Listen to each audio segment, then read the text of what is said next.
വർഷം 1939.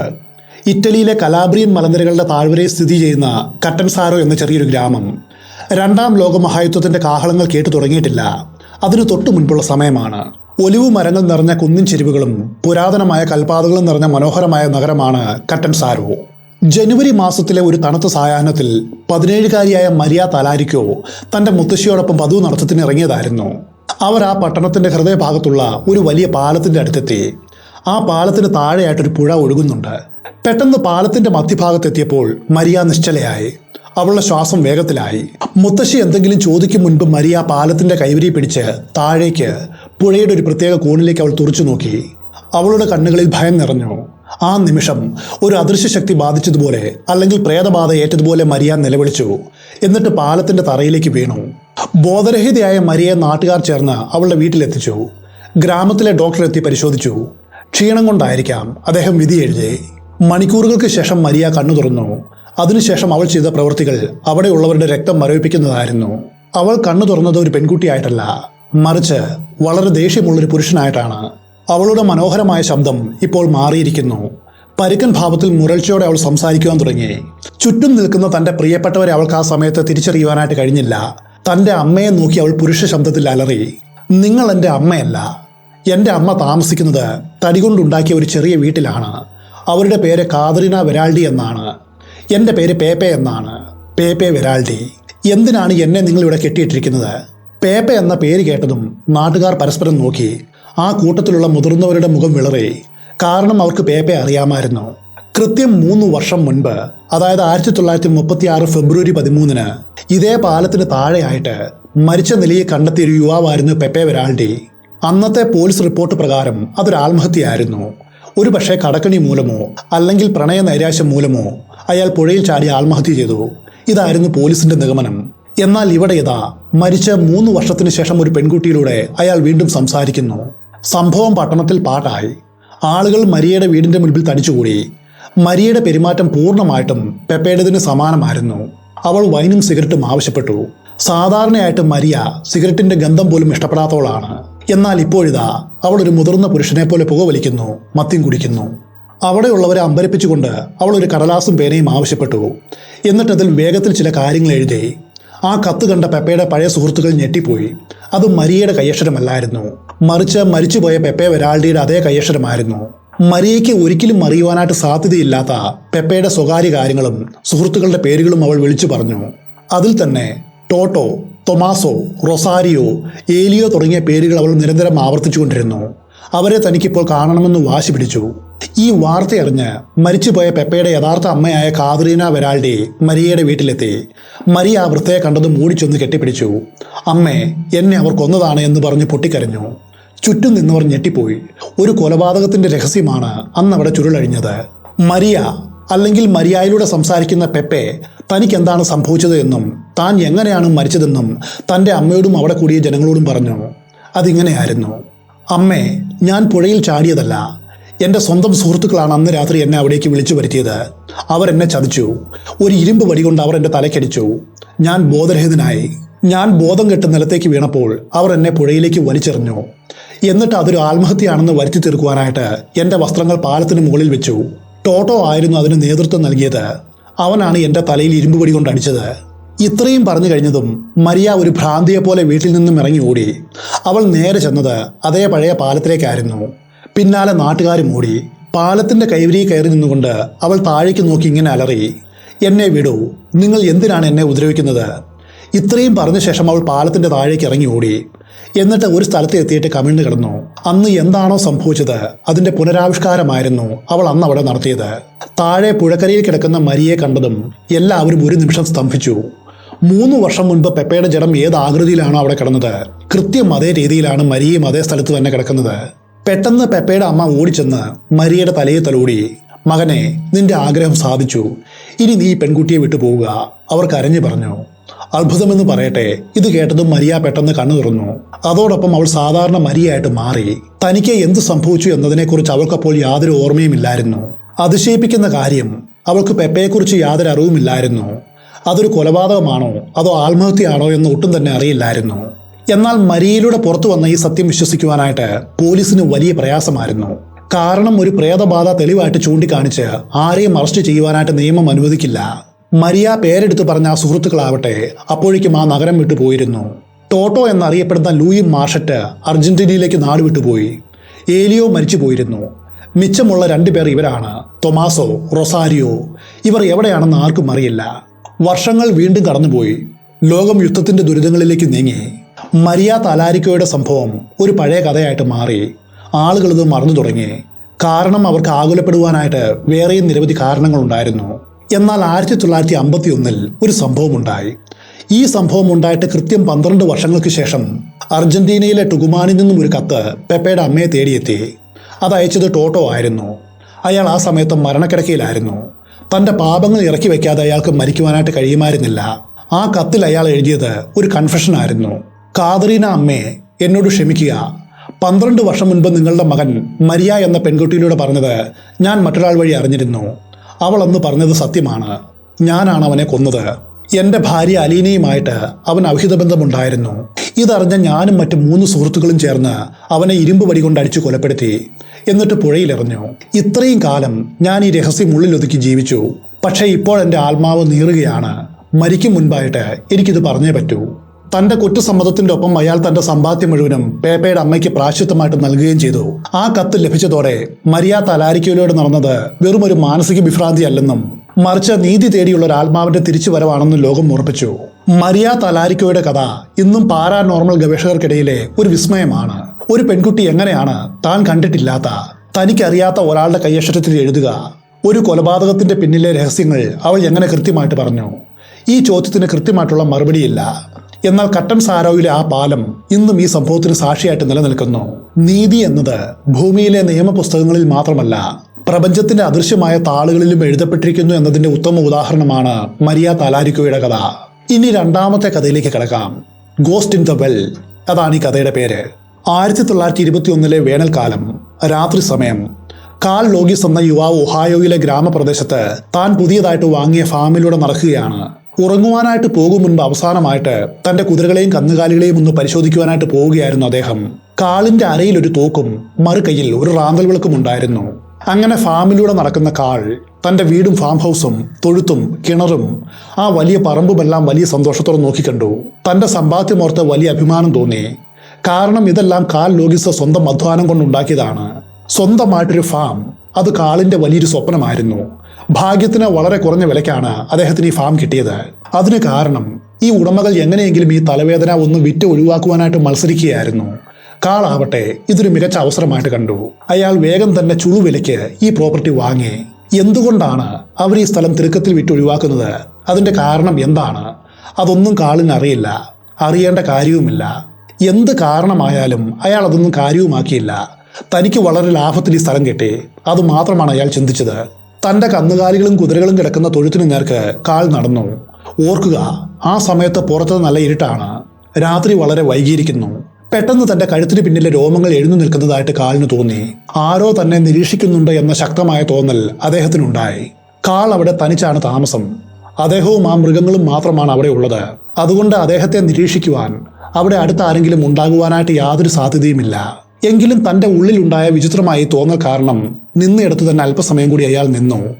എന്നിട്ട് പെട്ടെന്ന് തിരിഞ്ഞ റാന്തൽ വിളക്ക് എല്ലാ ദിശയിലേക്കും തെളിച്ചു നോക്കി. ആരെങ്കിലും അവിടെ ഉണ്ടോ എന്ന് നോക്കി. എന്നാൽ അവിടെ എങ്ങും ആരുമില്ലായിരുന്നു. നല്ല ഇരുട്ടായതുകൊണ്ടും റാന്തലിന് അത്ര വെളിച്ചമില്ലാത്തതുകൊണ്ടും അദ്ദേഹത്തിന് കാണുവാനായിട്ട് കഴിയുന്ന ദൂരത്തിന്റെ പരിമിതികൾ ഉണ്ടായിരുന്നു. തൻ്റെ അടുത്ത് ആരുമില്ലെന്നും താൻ ഒറ്റയ്ക്കാണെന്നും കാൾ മനസ്സിലാക്കി. പിന്നെ അദ്ദേഹം ചിന്തിച്ചത് ഇങ്ങനെയാണ്: ഒരു പക്ഷേ സമീപത്ത് വല്ല വന്യമൃഗങ്ങളും ഉണ്ടായിരിക്കുമോ? അല്ലെങ്കിൽ ഈ തോന്നൽ ഇപ്പോൾ തനിക്ക് ഉണ്ടാവേണ്ട കാര്യം എന്താണ്? തന്നെ എന്തെങ്കിലും മൃഗമാണോ നിരീക്ഷിക്കുന്നത്? കാൾ ചുറ്റും നോക്കി, ഒന്നും കണ്ടില്ല. വളരെ ശാന്തമായിട്ടുള്ളൊരു രാത്രിയായിരുന്നു അത്. കൂടാതെ ഈ പ്രദേശത്ത് വന്യമൃഗങ്ങളുടെ ശല്യമുണ്ടെന്ന് ഫാമിന്റെ മുൻ ഉടമസ്ഥൻ ഒരിക്കലും പറഞ്ഞിട്ടുമില്ല.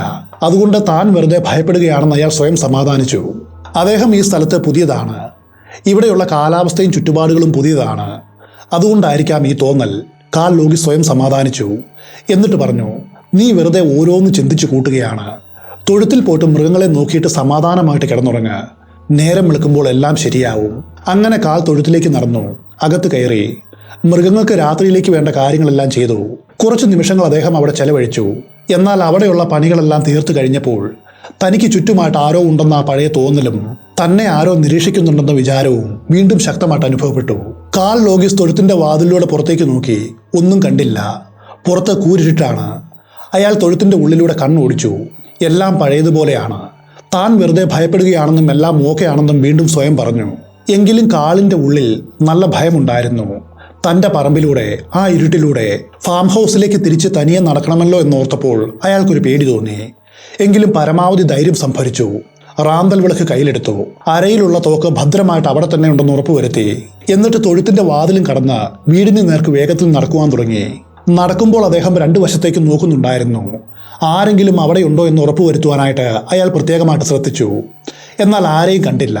വീട്ടിലേക്കുള്ള ദൂരം പകുതി എത്തിയപ്പോൾ പറമ്പിന്റെ മറുഭാഗത്തായിട്ട് കുറച്ചകലെയായിട്ട് അദ്ദേഹത്തിന്റെ കണ്ണിൽ എന്തോ ഉടക്കി. കാൾ അവിടെ നിന്നു.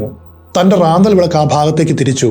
വെളിച്ചം അത്രയ്ക്ക് കിട്ടിയില്ലെങ്കിലും അവിടെ തന്റെ പറമ്പിലായിട്ട് ആരോ ഒരാൾ നിൽക്കുന്നത് അയാൾക്ക് കാണുവാൻ കഴിഞ്ഞു.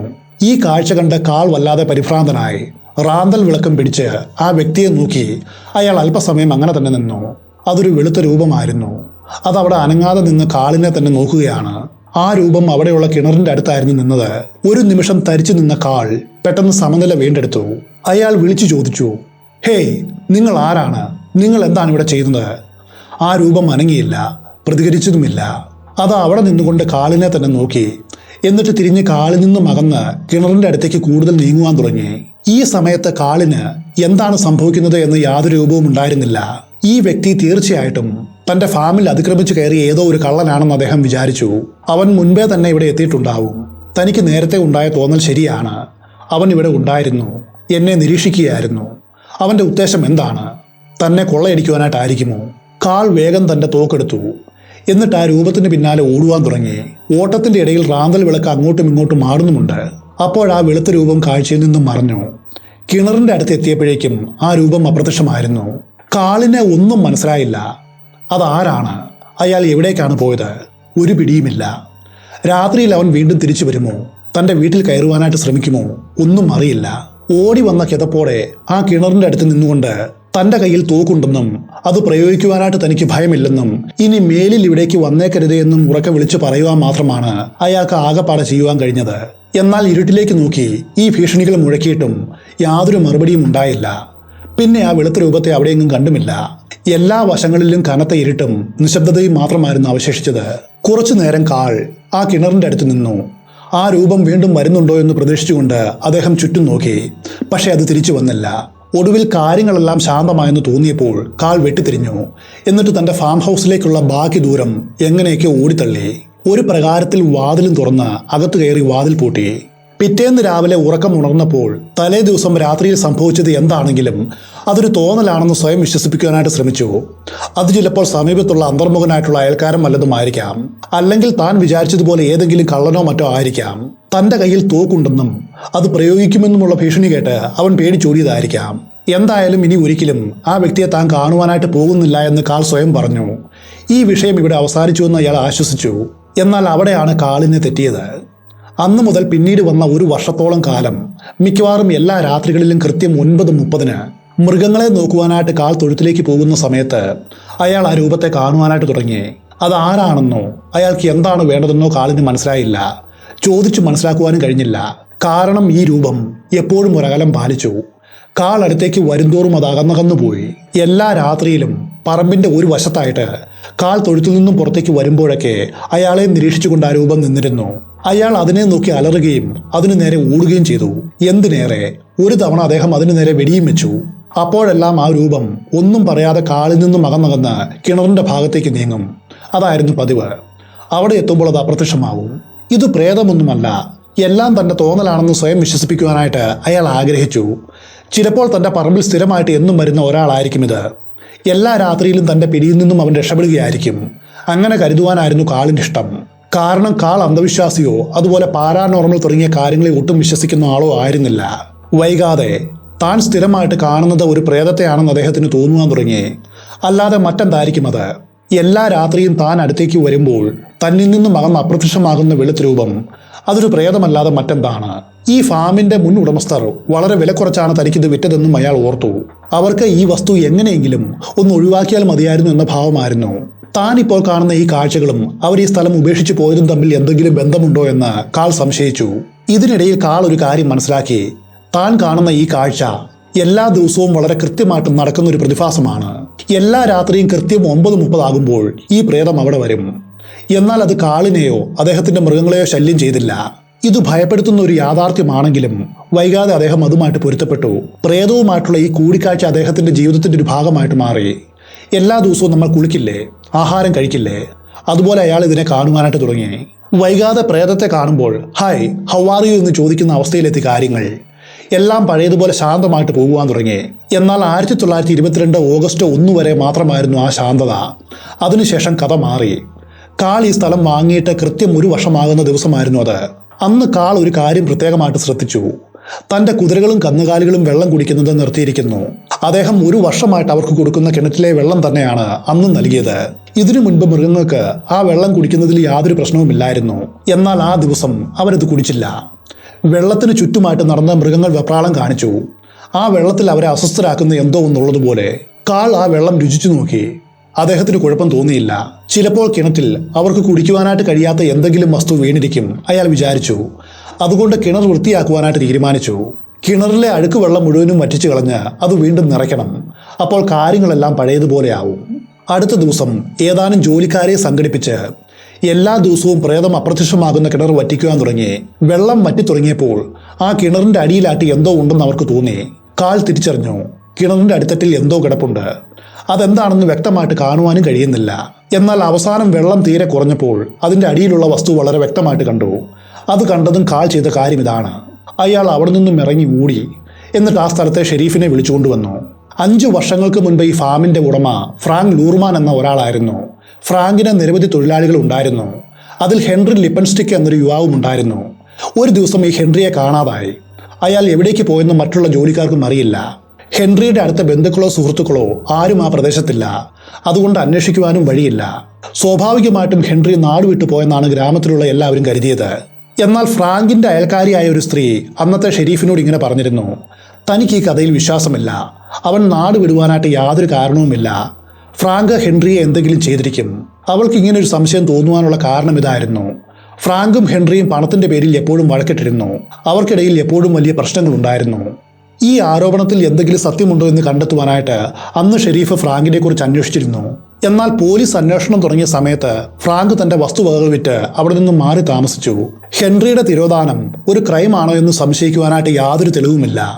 ഇതിൽ എന്തെങ്കിലും ദുരൂഹതയുണ്ടെന്ന് ഷെരീഫിന് തോന്നിയുമില്ല. അദ്ദേഹം ഈ കേസിന്റെ അന്വേഷണം അവസാനിപ്പിച്ചു. 5 വർഷങ്ങൾക്ക് ശേഷം കാൾ ആ കിണറിലെ വെള്ളം വറ്റിക്കും വരെ ഹെൻറി ലിബൻസ്റ്റിക്കിന്റെ തിരോധാനം ഒരു സമസ്യയായിട്ട് അവശേഷിച്ചു. അന്നാണ് ആ സമസ്യയുടെ ചുരുളഴിഞ്ഞത്. കാരണം ആ കിണറിന്റെ അടിയിൽ നിന്നും കാൾ കണ്ടെത്തിയത് പൂർണ്ണമായിട്ടും അഴുകിയ ഹെൻറിയുടെ ജഡമായിരുന്നു. അപ്പോഴേക്കും അത് വെറും ഒരു അസ്ഥികൂടമായിട്ട് മാറിയിരുന്നു. എങ്കിലും അത് ഹെൻറിയുടെയാണെന്ന് അവർക്ക് മനസ്സിലായി. പിന്നീട് നടത്തിയ പോസ്റ്റ്മോർട്ടത്തിൽ ഹെൻറിയുടെ തലയിലേറ്റ ശക്തമായ പ്രഹരമാണ് മരണകാരണമെന്ന് കണ്ടെത്തി. ആ മരണം ഒരു കൊലപാതകമാണെന്ന് സ്ഥിരീകരിക്കപ്പെട്ടു. ഫ്രാങ്കിനെ അറസ്റ്റ് ചെയ്യുകയും 2nd ഡിഗ്രി കൊലപാതകത്തിന് കേസെടുക്കുകയും ചെയ്തു. എന്നാൽ തെളിവുകളുടെ അഭാവം മൂലം 7 മാസം മാത്രമാണ് ശിക്ഷ അനുഭവിക്കേണ്ടി വന്നത്. അതിനുശേഷം അയാൾക്കെതിരെയുള്ള കുറ്റങ്ങൾ ഒഴിവാക്കി അയാളെ സ്വതന്ത്രനാക്കി. ഹെൻറിക്ക് ശരിയായ രീതിയിലുള്ള സംസ്കാരം നൽകുവാനായിട്ട് എല്ലാവരും തീരുമാനിച്ചു. അതിനുവേണ്ടി അസ്ഥികൂടം പുറത്തെടുത്തു. അപ്പോൾ ആ അസ്ഥികൂടം ഒരു വാച്ച് ധരിച്ചിരുന്നത് അവർ ശ്രദ്ധിച്ചു. ആ വാച്ച് രാത്രി 9:35 നിന്നു പോയിരുന്നു. ആ സമയത്തിനൊരു പ്രത്യേകതയും ഉണ്ടായിരുന്നു. കാൾ കഴിഞ്ഞ 1 വർഷമായിട്ട് ആ വെളുത്ത രൂപം ഓടി വന്ന് കിണറ്റിൽ ചാടി അപ്രത്യക്ഷമാകുന്നത് കണ്ടത് കൃത്യം ഇതേ സമയത്താണ്. തന്റെ ജഡം കിടന്ന അതേ കിണറിന്റെ അടുത്തേക്കാണ് ആ രൂപം പോയത്. ഹെൻറിയുടെ ജഡം കർമ്മങ്ങളെല്ലാം ചെയ്ത് അടക്കിയതിനു ശേഷം ആ വെളുത്ത രൂപത്തെ ആരും കണ്ടിട്ടില്ല. കാളിന് ഈ ഫാം വിറ്റ മുൻ ഉടമകൾ ഈ സ്ഥലം കുറഞ്ഞ വിലയ്ക്ക് വിൽക്കുവാനുള്ള കാരണം അവരും സ്ഥിരമായിട്ട് ഈ പ്രേതത്തെ കണ്ടതുകൊണ്ടാണ്.